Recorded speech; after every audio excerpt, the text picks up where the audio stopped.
What's going on, everybody? Welcome in the Vikings Now by Chat Sports. My name is Patrick Siepman, and coming up on today's show, I have 5 changes that your Minnesota Vikings and Kevin O'Connell need to make before a highly anticipated matchup with the Los Angeles Rams on Monday Night Football. But before we do so, I'm already looking past the Rams. I'm looking at the team that we could be playing in the divisional round of the playoffs and potentially back in Ford Field. I'm talking about the Lions, and right now we are in a sub-battle with this channel.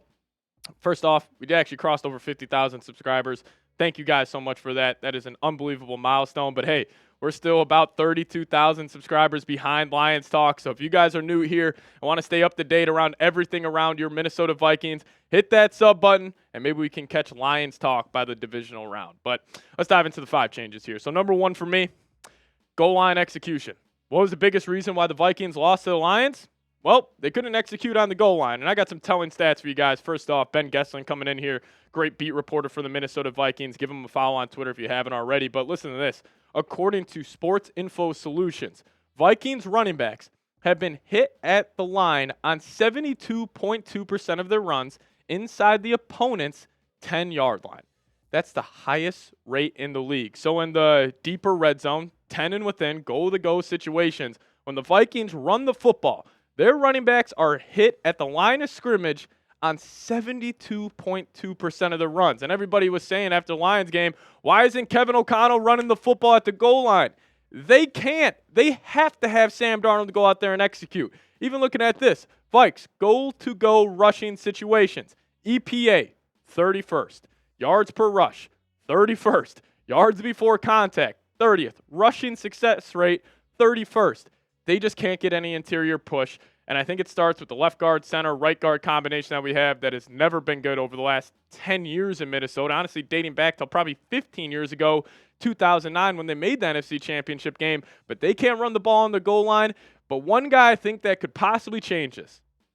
I'm not saying Cam Akers is a better running back right now than Aaron Jones. But I think Cam Akers offers more physicality than Aaron Jones does. And in those goal line situations where you just need to put your head down and just grind out that extra yard or 2 yards, I think Cam Akers would be better in those situations than Aaron Jones. But I promise you guys this, if you're expecting Kevin O'Connell this Monday night to completely change what he's done over the last 17 games and say, hey, you know what? We're just going to run the ball every single time on the goal line, that won't be the situation.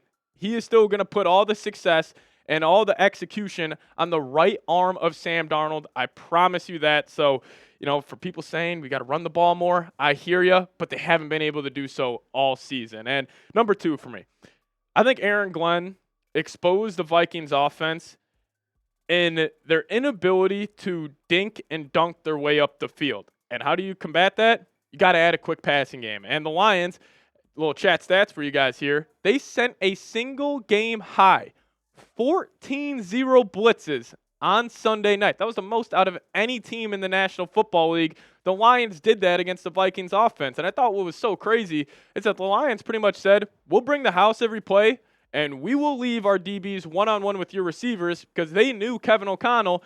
All of these routes are long 10 to 20-yard routes. They take a long time to develop. And when you're bringing those heavy blitz packages, Darnold just didn't have time. So I'm looking at Jefferson, Addison, trying to get them maybe a 4-yard out, just a quick hot route, and get these guys the ball in their hands, because when they do get it, they can make explosive plays. They can turn a 4-yard route or a 4-yard out into a 20-yard gain. And Jefferson, people are saying he got freaking locked up by Amik Robertson. I hear it. Amik had a hell of a day against Jefferson, but also he was holding, he was grabbing. If you don't even want the refs to play a factor, you just go quick passing game. This is something we've been talking about on the channel for, honestly, since the Jags and the Titans games back in weeks, 9 and 10. We saw it. We saw the Vikings don't really have too much success of sustaining these long touchdown drives. Against the Rams this Monday night, you are going to need to do that. And also, you will get Sam Darnold in rhythm.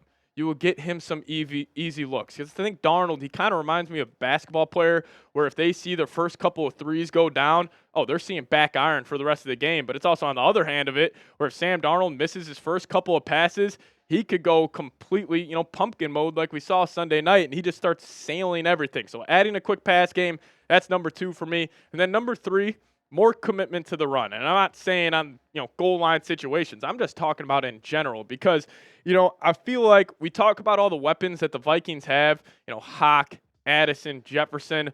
One guy who gets really underutilized still is Aaron Jones. And, if you guys go back 2 months ago, I was saying Aaron Jones needs to get less carries because I want him ready to go for the playoffs. And they have done that. Aaron Jones is fresh right now, and he needs to get the football more.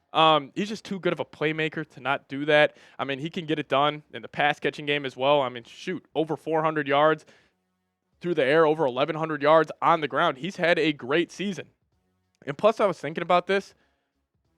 If I had to choose just a singular player or a singular coach on all wildcard teams, who has the most pressure on him? I think it's got to be Sam Darnold by far. And not only just the pressure of the success of the team, since obviously if Sam Darnold, if he goes out there and executes and he plays the way we saw him play throughout the first 16 games, I mean, this Vikings offense is explosive enough to go drop 30 points on everybody or on anybody. But if he goes the other direction and he starts going pumpkin mode, starts stealing a lot of passes, this offense can really, really spiral out. And so you have that pressure, but then you also have the money aspect. I mean, Darnold, 2 weeks ago, we were saying this guy could be making $50 million on the open market. If he goes and replicates what he did against the Lions versus the Rams, I have no idea where that contract number would start. So a lot on the table for Darnold, not just for the success of the team, but also the success of himself, possibly going out there and getting a big contract. But a lot of doubters out there on our guy right now. I just want to show him some love. Type his jersey number, show him our support that even though after that bad game, we still have his back. So type his jersey number, type those 14s down below in the comments section, and show our QB1 some love. Now we'll get to 2 more changes here in a second, but first off, got to tell you guys about a great sponsor we have here at Vikings Now, and that is Game Time. Now, if you guys download the Game Time app, create an account, and use code CHATSPORTS, you guys will get $20 off your first purchase. Terms apply. Again, create an account and redeem code CHATSPORTS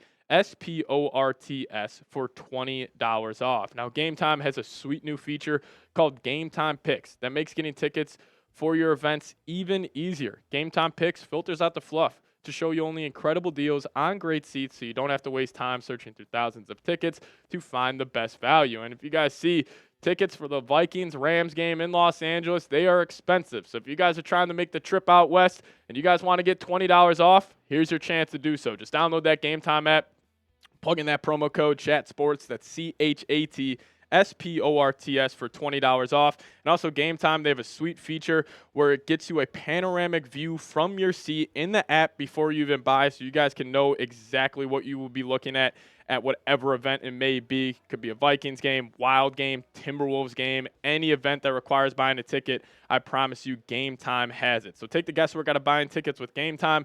Download the Game Time app, create an account, use code CHATSPORTS for $20 off your first purchase. Terms apply. Again, create an account and redeem code CHATSPORTS for $20 off. Download Game Time today. Last minute tickets, lowest price, guaranteed. Number 4 for me, I'm going to go bring the heat on Stafford. Now, Matthew Stafford, I think he's the best remaining quarterback in the NFC. And the stats, they're not going to blow you away on the year, but they have had to deal with so many injuries offensively, not only to Puka Nacua, Cooper Kupp, but their offensive line was extremely banged up. This guy still scares me the most out of any quarterback remaining in the NFC in the playoffs, but I do have an interesting stat for you guys. So Matthew Stafford is among the worst QBs in the NFL versus too high coverage. And the Vikings actually run too high at the highest rate in the NFL. So when you guys see Flores run that typical mug look, 7-8 guys lined up on the line of scrimmage, they'll normally drop back into a too high zone, and that's when the Vikings can be extremely successful on Stafford, considering he has struggled against this defensive look the entire season. But I guarantee you, Sean McVay, they will try to combat this with Puka Nacua and Cooper Kupp in that quick pass game. As much as I was saying I want the Vikings to add a quick pass game, well, on the other side of the field, you got to be able to defend it. You got to be able to get up. Go man-to-man against these two guys, Puka Nacua and Cooper Kupp, because they will kill you if you don't. These two are extremely versatile. You'll see them both in the slot. You'll see them both split out wide. We could even see both these guys in the backfield at the same time. That's how versatile they are in Sean McVay's offense. So Matthew Stafford, he's a great quarterback. He's a Super Bowl champion winning quarterback for a reason. But you got to be able to get some pressure on him, get him off this spot. He can't move as well as he once did, obviously, back in his heyday with the Lions, or even 2 years ago on that Super Bowl run with the Rams. Get him off his spot, get that ball out quick, and hopefully the Vikings defense and Flores will be very successful this Monday night. But number 5 for me, I'm going to go with the tight end on this. Get TJ Hockinson more touches. I feel like TJ, he's just too good not to get the football more. He's too talented not to get more touches. And this is a playmaker with the ball in his hands. You're paying this guy $17.5 million per year for a reason. And that reason is for him to be an absolute game changer offensively. But on the season, again, in very limited time, only 10 games played, I think he's been underutilized. 41 catches, 455 yards. He still hasn't found the end zone one time. And that's what drives me so crazy about the Vikings stalling out in the red zone last week versus the Lions. You have this guy, 6'5", big old body. Just have him go run a basketball post up on a little hitch route and just throw him the ball. He's got a massive catch radius, so use him more in the red zone. Also, we talk about quick passing game.